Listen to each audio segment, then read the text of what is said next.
Hi everyone. So today's video is about all the tools that I use for my quilling projects.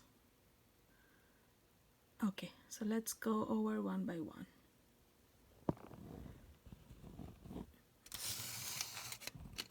So any crafter needs a lot of tools to work with. There are a whole bunch of all these. Everything has its own purpose. Of course you can do with only one tool, but then as you improve yourself, you just hoard all the tools and find out easier ways to work. Okay, so as regards to quilling, the first and the foremost tool we are going to see is our basic quilling tool. So these are actually, they are called the slotted tools. They have a pin pushed into a plastic handle here. You have a slot here. Hope you can see it. Sorry for my bad nails. So these slots help to hold the paper and then you roll it.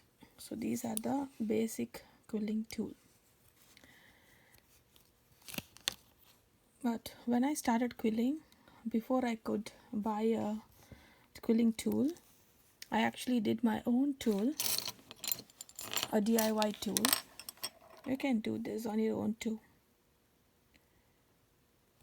So I'll tell you how this is done. So you can take a small wooden dowel or a wooden stick, anything that is similar to this, which is soft enough to push the needle in. Then you take a needle, a fairly big needle, and snip off the ends here. Snip off the end. Then before you glue it in, try pushing the needle as far as you can and make the hole there. Then you remove the needle, apply a super glue, a really strong one, and then push the needle inside. So this is going to be permanent. I have been using this needle for past 4 years now. It's a really good one. And the advantage of using this is you really get a thin center. When you make a coil, the centers will not be visible, the hole will not be visible. So I still use this. Of course it's easier to work with this tool, but certain situations, some kind of designs, this one really helps. So I have 3 different tools here. Other tools that you require for your quilling purposes is this a needle tool to pick stuff from really small spaces, pushing in the quilling paper. It has a lot of uses. Usually the quilling tool sets, you get it together like this. Sometimes you get a quilling tool and also a needle tool. So, okay, next one, this is a skewer. You can also have a skewer for your purpose of pushing in stuff, making things hold.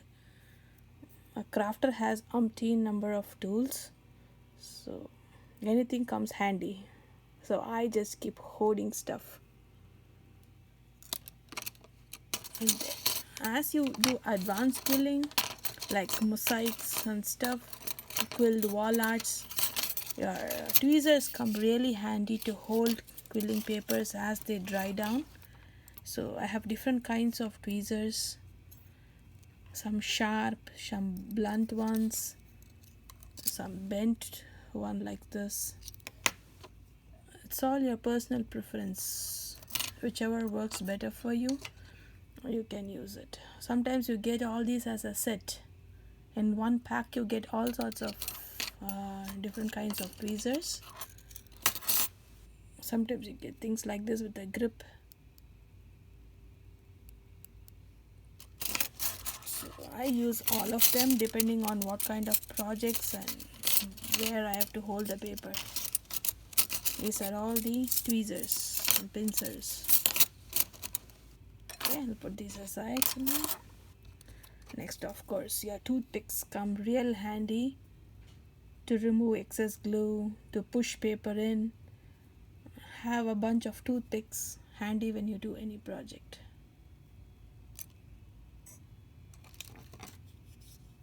Then this snipper.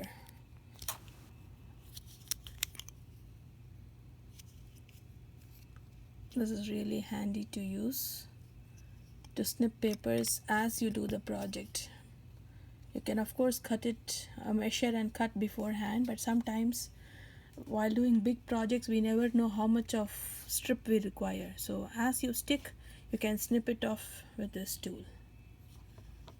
The ones that people used for embroidery and those tailoring people, same thing. Then you need a really small scissor with pointy tip to snip papers. You really need a sharp scissors to snip off easily without damaging your project. These are really handy. So these are the basic tools required for quilling. As you advance, you can have, there are multiple tools that I use. One is this. This is called the Crimper. This is a crimper tool.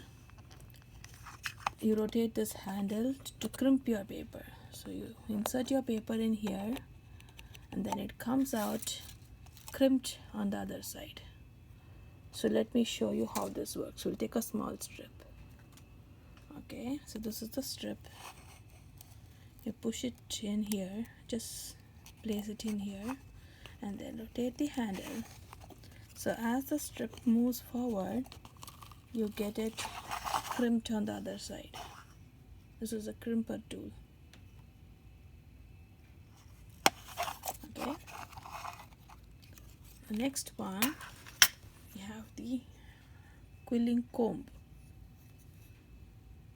So these are all not necessary if you are a beginner, but as you go advanced, you do multiple big projects at a time, then you need to use all these to create different shapes and different effects. This is a quilling comb. You can also use your regular normal comb to do the same kind of shapes and patterns, but this is specifically for quilling. Of course, a normal comb also works the same way. This has a longer needle, so it's easier to pull out the strips, and it's numbered here, so you know it's easier to do it in a equidistance. All the winding that you do, it's easy to do with these numbers. And then there is one more tool. This, let me show you the whole thing. These help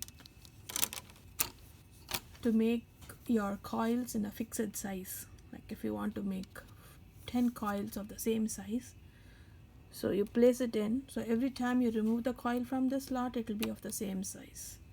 So it has different shapes and sizes. You have squares, you have triangles, you have teardrop, hearts, circles. This is the sizer. This is called the sizer tool, circle sizer. And then this one. This is just a sponge which the cashiers use when they handle the currency notes. So you can add water in here and then wet your fingers, or wipe off the extra glue, or I just poked a hole in here to keep my glue bottle upside down, so every time I use my glue bottle I need not open and keep closing it. This is the glue bottle. This is really helpful in quilling art pieces. It has a tiny metal tip which gives you a very tiny amount of glue. So you can invest in this bottle. You buy a big bottle of glue and then you fill this bottle, and from here I use. So you need not close and keep. I just keep it upside down like this. So every time I work, I just take this and use and then put it inside so that the tip doesn't dry out. So if it dries out, then you have to unclog it every time. So have a small uh, bell pin also handy with you. So sometimes it clogs and then you have to unclog it. So this is another important tool that you need to have on your craft table to unclog the glue bottle. And the glue that I use, you can use any glue that's used to stick paper, but for big projects, the glue which is really tacky and dries very fast, it really helps. So I use this glue. You can use fabric glue.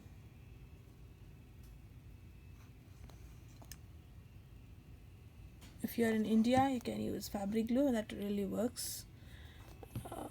So I use this. This is really strong and dries faster. So you need not hold your quilling shapes longer on the cardstock. Dries almost immediately.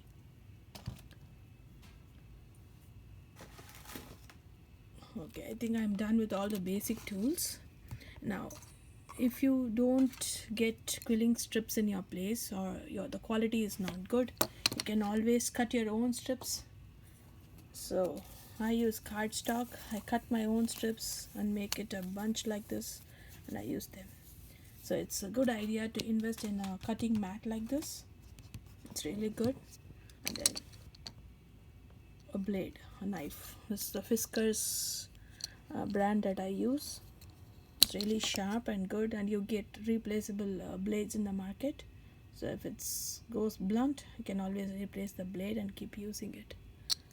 So you can use this. There are a lot of other tools which we can use. So we will see all that in the next video. So for now, I think for beginners, this is more than enough to start with. Many of you have been asking me to make a video for a long time, and so I thought today I'll do this.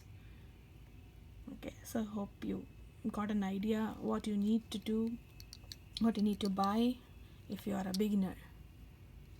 So you just need these little small tools. Thank you. If you have any doubts, feel free to ask me. I will leave them in the comments below. Thank you.